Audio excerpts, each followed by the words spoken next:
Hello guys, welcome back to my channel. If you are new to my video then please to like, subscribe and share my channel. तो जैसे कि हम लोग free consent के बारे में पढ़ रहे थे, जहाँ पे हमने सेक्शन 14 में पढ़ा कि a consent is said to be free when it is not caused by coercion, undue influence, fraud, misrepresentation and mistake. यानी कि एक कंसेंट को हम लोग फ्री कब नहीं कहेंगे, जबकि वो coercion, undue influence, fraud, misrepresentation and mistake से कॉज्ड हुआ है। तो हमने कॉर्जन और अनड्यू इन्फ्लुएंस का टॉपिक कंप्लीट कर दिया है इन डीपली। आज हम लोग फ्रॉड पढ़ेंगे जो सेक्शन 17 में है।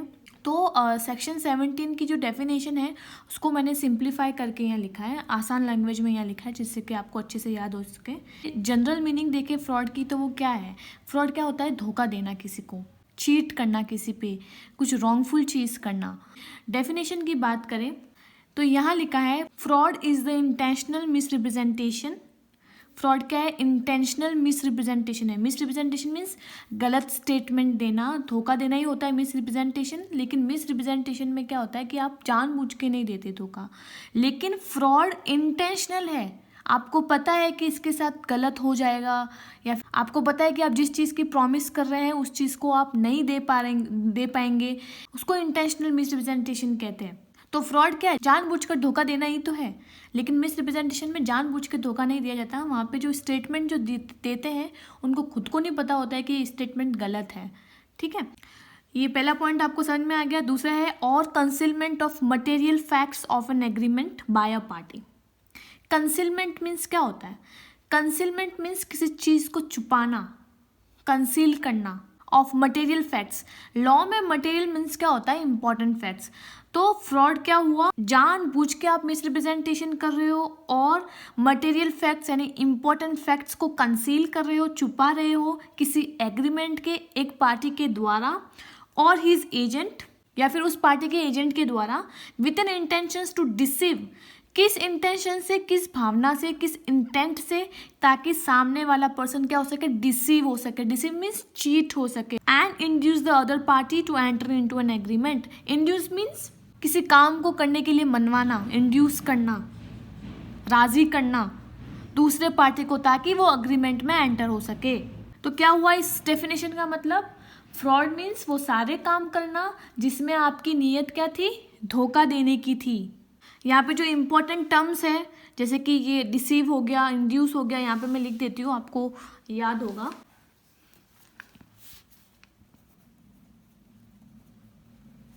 डिसीव मीन्स क्या होता है, चीट करना, ओके। एंड इंड्यूस मीन्स यहीं पे लिख देती हूँ,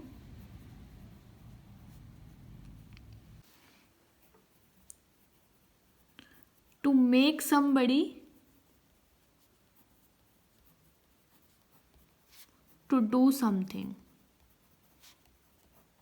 ओके। एग्जाम्पल से समझते हैं। यहाँ पे अंता है और एक बंता है। अंता कौन है, शॉपकीपर है।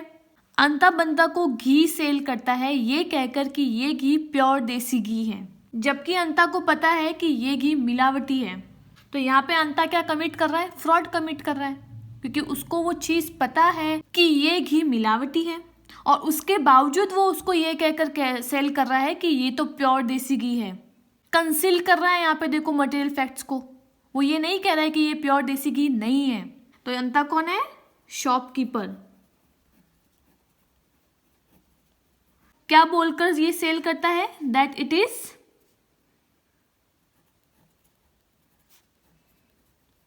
प्योर देसी घी। ये आप एग्जाम्पल अपने एग्जाम में लिख सकते हैं, जबकि वो देसी घी क्या था, अडल्टरेटेड था। नेक्स्ट है according to the section 17 fraud include. Section 17 के अकॉर्डिंग फ्रॉड में क्या क्या चीज इंक्लूड है। सबसे पहला है the suggestion as to fact of that which not true by one और not believe to be true. इसका मतलब एक आप ऐसा स्टेटमेंट दे रहे हो जो कि ट्रू नहीं है, ये आप जानते हो कि ट्रू नहीं है, लेकिन फिर भी आप उसको सही बताकर वो उस चीज़ को बता रहे हो कि ये तो ट्रू है। ये हो गया। दूसरा है the active concealment of material fact. Active concealment of material facts means क्या? देखो मटेरियल फैक्ट्स मैंने आपको बता दिए, मीन्स इम्पोर्टेंट फैक्ट्स जो आपको जानना ज़रूरी होते हैं उनका कंसीलमेंट कर रहा है वो इंसान। यानी आपको पता है कि सच क्या है, पर फिर भी आप पर्दा डाल के झूठ बोलकर सामने वाले को कॉन्ट्रैक्ट में एंटर करवाते हो। ठीक है। थर्ड पॉइंट है a promise made without any intention of performing it. आप एक ऐसा प्रॉमिस कर रहे हो जबकि आपको पता है कि आप उस चीज़ को नहीं करने वाले, आपका इंटेंशन नहीं है कि उसको परफॉर्म किया जाए। जैसे मैंने घी वाला एग्जाम्पल बताया आपको, तो यहाँ पे अंता ने ऐसा प्रॉमिस किया जो कि उसका इंटेंशन था ही नहीं कभी परफॉर्म करने का, राइट। फोर्थ है any other act fitted to deceive. कुछ दूसरे एक्ट भी हो सकते हैं जो कि चीट में आते हैं। फिफ्थ है एनी एक्ट और omission declared to be fraudulent by law. ऐसा एक्ट या ओमिजन जो लॉ के द्वारा ये डिक्लेयर हुआ है कि ये फ्रॉड है, ये फ्रॉडुलेंट है। Next is elements of fraud. Fraud के एलिमेंट्स पढ़ते हैं। सबसे पहला है the party is committing fraud. जो पार्टी फ्रॉड कमिट कर रही है वो कौन सी पार्टी होगी? तो अ फ्रॉड में be committed by a party to a contract और his agent.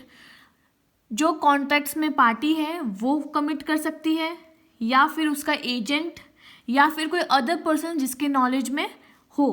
Convenience means knowledge, तो या तो एजेंट के थ्रू या फिर अपनी नॉलेज से कोई भी ऐसा एक्ट करवाता है जिससे सामने वाला पर्सन क्या हो सके, डिसीव हो सके, यानी चीट हो जाए और कॉन्ट्रैक्ट में एंटर हो जाए। यहाँ पे मैंने एक स्टार में एक पॉइंट डाला है, कोई ऐसा पर्सन फ्रॉड को कमिट कर रहा है जो कि पार्टीज टू कॉन्ट्रैक्ट नहीं है, वो कॉन्ट्रैक्ट में स्ट्रेंजर है, उसका कोई लेना देना नहीं है, does not amount to fraud, उसको हम लोग फ्रॉड नहीं कहेंगे। दूसरा है द फ्रॉडुलेंट एक्ट्स। जो फ्रॉडुलेंट एक्ट जो हमने अभी 5 चीज़ें पढ़ी है वही है। सबसे पहला है फॉल्स सजेशंस या स्टेटमेंट देना, गलत चीज़ बोलना जबकि आपको पता है कि ये चीज़ गलत है, जानबूझ के आप फॉल्स स्टेटमेंट दे रहे हो। एक्टिव कंसीलमेंट ऑफ फैक्ट्स, छुपा रहे हो मटेरियल फैक्ट्स को जो कि सामने वाले व्यक्ति का हक है जानने का। थर्ड है a promise not intent to be perform. आप एक ऐसा प्रॉमिस कर रहे हो जो कि आपका इंटेंशन है ही नहीं कि वो कभी परफॉर्म करे। फोर्थ है any other act fitted to deceive. कोई भी ऐसा एक्ट जो कि चीट के अंडर में आता है एंड जो कि लॉ के द्वारा डिक्लेयर्ड है कि ये फ्रॉडुलेंट है। ये सारे फ्रॉडुलेंट एक्ट्स होंगे। थर्ड है इंटेंशन टू डिसीव और इंड्यूस। इंटेंशन क्या है? फ्रॉड के पीछे इंटेंशन क्या होती है? ताकि सामने वाला पर्सन चीट हो सके। Any fraudulent act done with the mere intention to deceive the other party will not amount to fraud unless it has deceive the other party. यहाँ पे बोला है कि अगर आपका सिर्फ इंटेंशन है फ्रॉड करने का तो वो फ्रॉड नहीं कहलाएगा। आपके इंटेंशन के बाद आप फ्रॉड कमिट कर देते हो फिर फ्रॉड कहलाएगा। मैं एक एग्जांपल से समझाती हूँ। किसी पर्सन ने मुझे कॉल किया कि मैं बैंक से बात कर रहा हूँ और आपको फलाना कोई कैश प्राइज़ मिली है, इसके लिए आप मुझे अपनी बैंक डिटेल्स दे दीजिए, मैं आपकी ये कैश ट्रांसफ़र कर देता हूँ। मैंने बोला कि मैं अपनी बैंक डिटेल्स आपको ना देकर मैं खुद बैंक में जाकर बैंक डिटेल्स दे दूंगा। अब यहाँ पे क्या हुआ? फ्रॉड कमिट नहीं हुआ। इंटेंशन तो थी उसकी कि वो फ्रॉड कर सके, लेकिन फ्रॉड कमिट हुआ नहीं क्योंकि मैं खुद बैंक जा रही हूँ, तो उसको फ्रॉड नहीं कहेंगे। Mere intention will not amount to fraud. साथ में दूसरा पार्टी डिसीव्ड भी होना चाहिए, it has deceived the other party. Fourth point है the party must have suffered. जिस पार्टी के साथ फ्रॉड हुआ है उसको सफर्ड भी होना चाहिए। मीन्स मुझे कोई डैमेज नहीं हुआ अभी तक तो वो फ्रॉड नहीं कहलाएगा। ठीक है। Where there is no damage there is no fraud. The other party must have suffered some loss of money और टेंजिबल डैमेज। जब तक कोई लॉस नहीं होता है तब तक फ्रॉड नहीं होगा। फिफ्थ पॉइंट है generally silence is no fraud. अगर आप चुप रहते हो इन जनरल तो वो फ्रॉड नहीं कहलाएगा, लेकिन उसमें कुछ एक्सेप्शंस हैं जो हम लोग आगे पढ़ेंगे। ठीक है। अब हम लोग इफेक्ट्स पढ़ लेते हैं फ्रॉड के। अगर फ्रॉड हो जाता है तो क्या इफेक्ट्स है? सबसे पहले contract voidable. Contract becomes voidable at the option of the aggrieved party. जो अग्रीव्ड पार्टी है जिसके साथ फ्रॉड हुआ है या तो उसको वैलिड करवा सकता है या फिर वो उसको वॉइड करवा सकता है कोर्ट के पास जाकर। ठीक है। It depends upon the aggrieved party. Insisting the performance. इसका मतलब जिसके साथ फ्रॉड हुआ है वो स्पेसिफिक परफॉर्मेंस मांग सकता है। जो चीज़ उसको फ्रॉड करके बेची हो वो वही चीज़ का परफॉर्मेंस मांग सकता है, लेकिन उस पोजीशन में जैसे कि वो चीज़ सच हो। एग्जाम्पल समझाती हूँ, मेरे पास एक कार है और मुझे इस कार को बेचना है। अब इस कार में कई सारे डिफेक्ट्स हैं और वो डिफेक्ट्स मुझे पता है, जैसे कि माइलेज अच्छे से नहीं देता है, कभी भी ख़राब हो सकती है बीच में। लेकिन सामने वाले व्यक्ति को मैंने क्या बोला कि बहुत अच्छा माइलेज देता है, इसका इंटरनल सिस्टम बहुत सही है, इसको आप खरीदें। और वो सामने वाला व्यक्ति क्या होता है, खरीद लेता है उस कार को। लेकिन उसको बाद में पता चलता है कि जो चीज़ उसने मेंशन की थी इस कार के बारे में वो तो है ही नहीं इसमें। तब वो जो सामने वाला व्यक्ति है जिसके साथ फ्रॉड हुआ है वो ये कहेगा कि ये कार मुझे उसी कंडीशन में करके दे जो तूने मेंशन की थी। तो वो इंसिस्ट कर सकता है परफॉर्मेंस के लिए, ठीक है। The agreed party has also right to insist for the performance of contract and may ask to put him in the position in which he would have been if the representation made had been true. Third है restitution. Restitution को मैंने कई बार आपको इसकी meaning बताई है, restore करना, वापस लेना कुछ चीज़, उसको रेस्टिट्यूशन कहते हैं।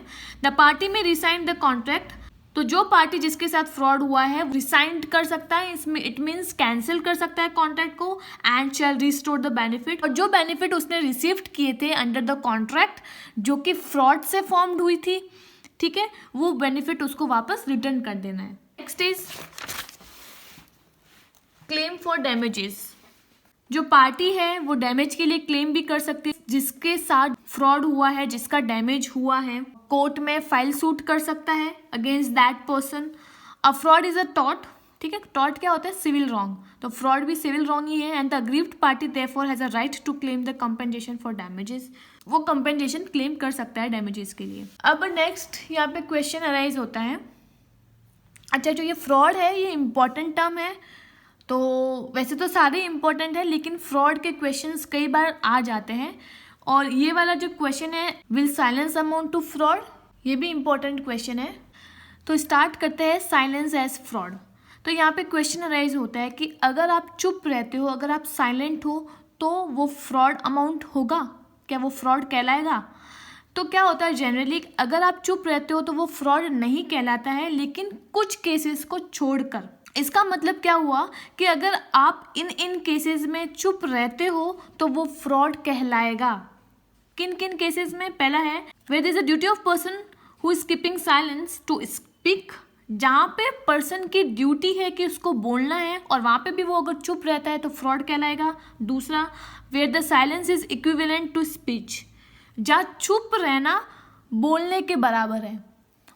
इस पॉइंट को भी समझेंगे आगे एक एक करके। पहले हम लोग पढ़ते हैं where there is a duty to speak, जहाँ पे उस इंसान को बोलना था, जहाँ पे उसकी ड्यूटी थी बोलने की, लीगल ड्यूटी थी बोलने की, और वो इंसान नहीं बोला है तो वो फ्रॉड कहलाएगा।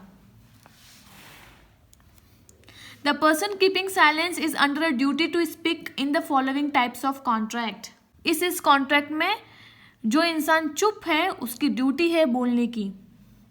पहला है कॉन्ट्रैक्ट्स ऑफ उबिरी में फिदेई और द एटमोस्ट गुड फेथ। उबिरी में फिदेई एक लैटिन वर्ड है जिसका मतलब होता है utmost good faith. Good faith means क्या होता है? अच्छे इरादे या फिर अच्छी भावना, ठीक है, आप कुछ अच्छे इरादे से कुछ कार्य करते हो वो। तो in the contract of uberrimae में fidei there is a legal duty on the parties to disclose the complete and full material facts.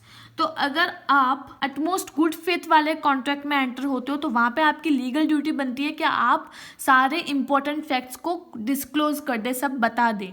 देखो वो वाले कौन से कॉन्ट्रैक्ट हैं? Contract of insurance. Contract of insurance में जहाँ पे प्रपोजर की ड्यूटी होती है कि वो सारे फैक्ट्स को डिस्क्लोज करे जो कि आगे जाके अफेक्ट हो सकते हैं। सेकेंड है allotment of shares. Company law में आपने पढ़ा होगा, जब शेयर्स को इशू करती है पब्लिक को तब एक प्रोस्पेक्टस इशू करती है। प्रोस्पेक्टस क्या होता है? बेसिकली इनविटेशन होता है पब्लिक को। तो उस प्रोस्पेक्टस में सारे कंपनी के जो मटेरियल फैक्ट्स है वो डिस्क्लोज होने चाहिए, नहीं तो फिर वो जो अलॉटमेंट होगा वो वॉइडेबल हो जाएगा। ओके। थर्ड है contract for sale of immovable property. देखो अगर आपने ट्रांसफर ऑफ प्रॉपर्टी एक्ट पढ़ा है उसके सेक्शन 55 में बोला है कि buyer as well as the seller दोनों की ही ड्यूटी है कि वो मटेरियल फैक्ट्स को डिस्क्लोज करें। फिफ्थ है कॉन्ट्रैक्ट ऑफ मैरिज। तो दोनों पार्टी जो मैरिज टू कॉन्ट्रैक्ट है वो ड्यूटी होती है कि वो मटेरियल फैक्ट्स को डिस्क्लोज करें। And contracts of family settlement. Family की जो मेंबर्स है वो उनकी ड्यूटी है कि वो मटेरियल फैक्ट्स को डिस्क्लोज करे, जैसे कि प्रॉपर्टी रिलेटेड हो गए। दूसरा है कॉन्ट्रैक्ट ऑफ पार्टनरशिप। पार्टनरशिप के कॉन्ट्रैक्ट में भी अगर आप चुप रहते हो विल अमाउंट टू फ्रॉड, लेकिन इसमें कुछ कंडीशंस है, देख लेते हैं। A contract of partnership is not strictly a contract of उबेरी में फिदई।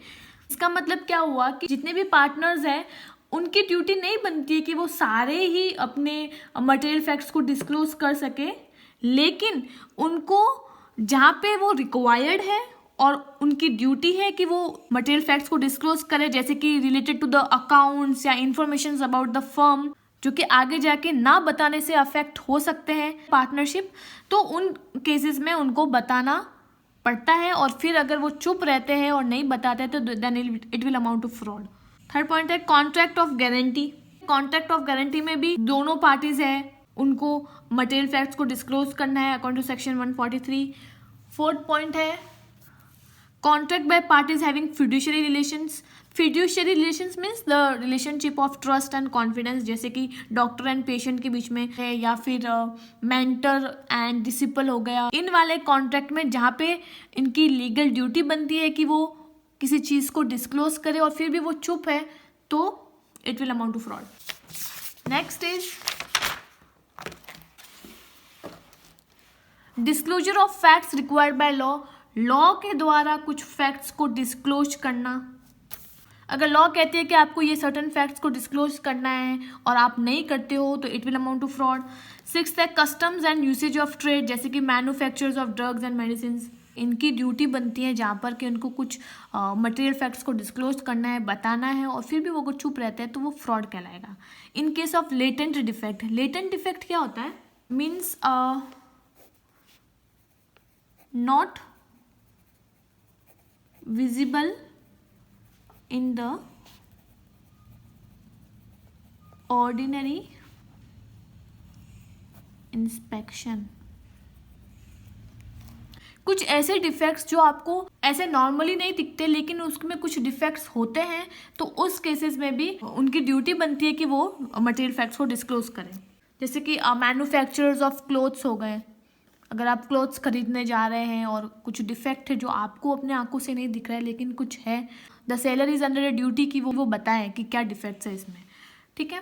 दूसरा पॉइंट है साइलेंस इक्विवेलेंट टू स्पीच, जहाँ पे चुप रहना बोलने के बराबर है। कभी कभी क्या होता है ना कि आप चुप रहते हो और उसका ऐसा इंप्रेशन पड़ता है कि भाई कुछ सर्टेन फैक्ट्स का एग्जिस्टेंस है। एक एग्जाम्पल से समझाते हैं। ए ने बी को बोला कि अगर तुम मना नहीं करते हो तो मैं ये अज्यूम कर लूँगा, ये मान लूँगा कि जो ये हॉर्स है ये स्वस्थ है, ये साउंड माइंड का है, ये कुछ भी नहीं बोलता है। तो यहाँ पे जो ए की जो साइलेंस है वो बोलने के बराबर ही है। यहाँ पे मैं हॉर्स साउंडनेस लिख देती हूँ ताकि आपको याद आ जाएगा एग्जाम्पल। ओके, तो आज हमारा फ्रॉड पूरा कंप्लीट हो गया है। नेक्स्ट में हम लोग मिस रिप्रेजेंटेशन पढ़ेंगे, और अगर आपको किसी भी चीज़ की क्वेरी है तो आप कमेंट सेक्शन में मुझे बताएं। And lastly please to like, subscribe and share my channel. See you in the next video. Bye.